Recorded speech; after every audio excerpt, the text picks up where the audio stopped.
Welcome to step 9. This is a couple questions that typically come up regarding the exam itself. Just a reminder, as we touched on this earlier, but the AANP test has 150 questions, 135 scored, 15 unscored. You have 3 hours. Very rarely any images. You're not going to have any select all. It's mostly clinical with about 10% of professional role questions. At the end, when you press submit, you will get a preliminary result. You will get an email of that result within the next day or so, sometimes even immediately after. And then you will also get additional information with your actual score breakdown in the mail. All right, so for ANCC, you have 175 questions, 150 scored, 25 unscored, 3.5 hours. You're gonna get select all, you're gonna have some more imaging, you're gonna get about 30% of professional role questions, the rest will be clinical. That's still 70% clinical. That's a big controversial topic. Every exam is going to be slightly different, but that's kind of the rule to stick to. You press submit, you will get a preliminary result immediately after. For both exams, you can flag questions, you can skip questions, you can freely move through the exam.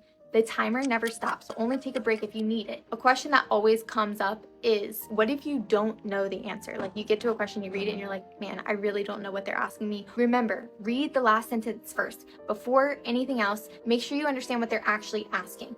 Are they asking about treatment, diagnosis, best next step? Eliminate what seems unsafe. Eliminate the extremes. So if they're using words like always or never. Remember, stepwise evidence-based approach. Remember to use non-invasive before invasive treatment options. Okay, but what if you do all of this and 2 answers still feel right? I'm gonna flag the question and come back.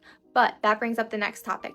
Do not flag too many questions. Yes, you can flag all the questions you want, but if you flag 40, 50, 100 questions, going back at the end is going to cause panic. You're going to feel rushed. So flag the ones that you truly want to go back to, but honestly, you should really stick with your first intuition of what is the correct answer. Studies actually show that your first intuition of is almost always right. Remember that. You don't have to get every single question right. Be mindful of your timer. If you've got 150 questions in 3 hours, you have about 1.5 minutes every question. So if you find yourself spending 5 minutes on a question, you got to move on. Flag it, come back.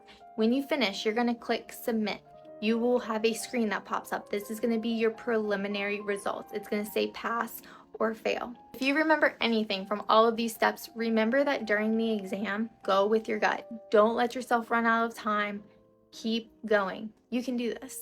Let me know below what other questions you have regarding the exam. If there's certain things that I haven't touched on yet, let me know below. From everything from picking the exam all the way through to the exam.